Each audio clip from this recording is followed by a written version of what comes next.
Assalamualaikum warahmatullahi wabarakatuh. Selamat datang kembali pemirsa di channel yang paling bermanfaat di atas muka bumi ini ya.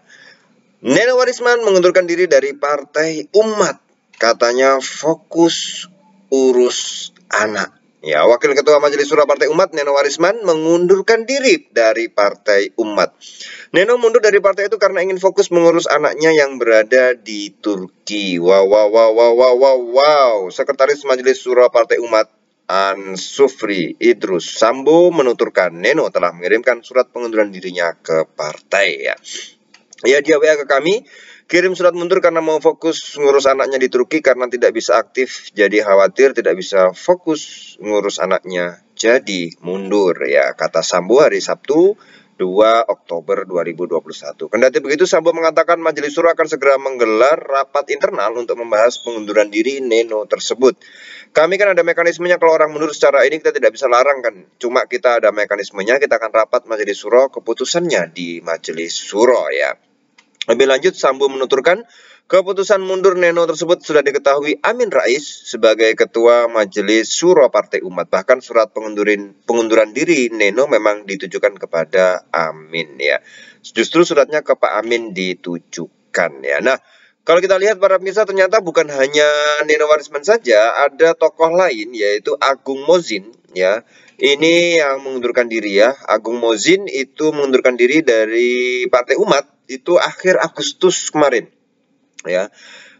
Sempat menjabat sebagai Wakil Ketua Umum Partai Umat dan salah satu loyalis Amin Rais sejak masih di Partai Amanat Nasional. Agung Mozin mengumumkan dirinya keluar dari Partai Umat berdasarkan surat yang dikirim kepada Ketua Majelis Syuro Partai Umat Amin Rais. Surat tersebut dibagikan pada wartawan Kamis 26 Agustus kemarin ya. Atas nama pribadi yang diamanakan sebagai Wakil Ketua Umum Partai Umat, saya sampaikan terima kasih dan penghargaan tidak terhingga kepada segenap pihak, khususnya para sahabat pengurus, anggota, dan simpatisan Partai Umat yang telah bekerja keras hingga terbitnya pengesahan badan hukum Partai Umat tersebut. Teriring doa Allah Subhanahu wa Ta'ala memberkahi ikhtiar dan ibadah kita. Amin. Bunyi surat Agung Mozin kepada Amin Rais. Ya, di sini ya para pemirsa ya. Jadi itu bunyi suratnya dari Agung Mozin ya. Surat itu juga ditembuskan kepada Ketua Partai Umat yang juga menantu Amin Rais, Ridho Rahmadi. Dalam suratnya kepada Amin Rais, Agung Mozin berhenti dari Partai Umat sebagai bentuk tanggung jawab etis dan moral ya. Selanjutnya memperhatikan dengan seksama dinamika internal partai ya. Jadi kalau kita lihat ya, selanjutnya memperhatikan dengan seksama dinamika internal partai, sekat-sekat informasi dan komunikasi elitis yang tidak mengedepankan akhlakul karimah, seraya mempertimbangkan beragam informasi dan aspirasi para sahabat Partai Umat di berbagai daerah, termasuk sahabat-sahabat aktivis demokrasi yang istiqomah, konsisten, konsekuen melawan feodalisme dan dinasti politik. Dengan ini saya Agung Mozin menyatakan berhenti sebagai pengurus dan anggota Partai Umat sebagai bentuk pertanggungjawaban etika dan moral katanya ya. Nah, setelahnya yaitu saya kabarkan tadi di awal, Neno Warisman juga mengundurkan diri ya. Nah, ini ada apa? Kalau lihat dari keterangannya Agung Mozin, ada dinamika internal partai, sekat-sekat informasi dan komunikasi elitis yang tidak mengedepankan akhlakul karimah. Apakah Partai Umat tidak mencerminkan partai yang berakhlakul karimah? Ini kata Agung Mozin secara tersirat mengatakan seperti itu, bahwa tidak bermoral atau tidak berakhlakul karimah. Berarti akhlakul tapi tidak karimah. Akhlak ghairul karimah berarti ya. Nah, apakah ada itu? Ya, dalam sebulan ada 2 elit Partai Umat yang mengundurkan diri. Sebenarnya ada apa di Partai Umat ini?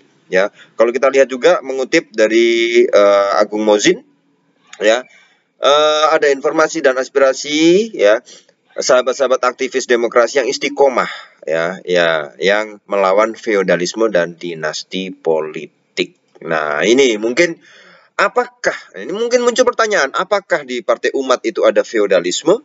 Apakah ada dinasti politik? Nah, itu yang kemudian menjadi alasan Agung Mozin mundur. Apakah Nenowarisman juga mundur gara-gara ini atau ada sebab-sebab lain? Nah, ini yang perlu diulas ya. Para pemirsa mungkin ada yang punya pendapat, silakan tulis di kolom komentar. Ini Partai Umat sudah sah untuk mengikuti pemilu, tapi kenapa dalam sebulan dua elitnya, dua pembesarnya justru mengundurkan diri? Ini menjadi tanda tanya besar. Dan apa jawabannya? Nanti kita akan ulas lagi, kita analisa. Tapi dari sinyal-sinyal itu mungkin ya apa yang dikatakan oleh Agung Muhsin dalam surat pengunduran dirinya tentang berbicara tentang akhlak ya, akhlakul karimah ya, yang itu dia pertanyakan, loh kok tidak berakhlakul karimah. Yang kedua, loh kok ada feodalisme, loh kok ada dinasti politik. Dinasti politik adalah keluarga yang menguasai ya politik, partai politik tertentu atau semacam dinasti ya, semacam ya keluarga. Kalau namanya dinasti, kalau kita lihat dinasti politik berarti ya bapak, menantu, anak, Pak Le, Pak D, semuanya itu masuk dalam satu yang kemudian menjadi dinasti. Nah, itu yang kemudian tersirat daripada surat Agung Muhsin itu. Apakah benar seperti itu? Nah, kita nanti akan ulas di video-video berikutnya. Tapi yang jelas dari ini menjadi tanda tanya ya para pemirsa. Ini partai baru ya, sudah disahkan bisa ikut pemilu. Tetapi ya apa dalam jangka waktu sebulan dua pembesarnya meninggalkan Partai Umat, mengundurkan diri dari Partai Umat. Ada apa di Partai Umat? Terima kasih. Assalamualaikum warahmatullahi wabarakatuh.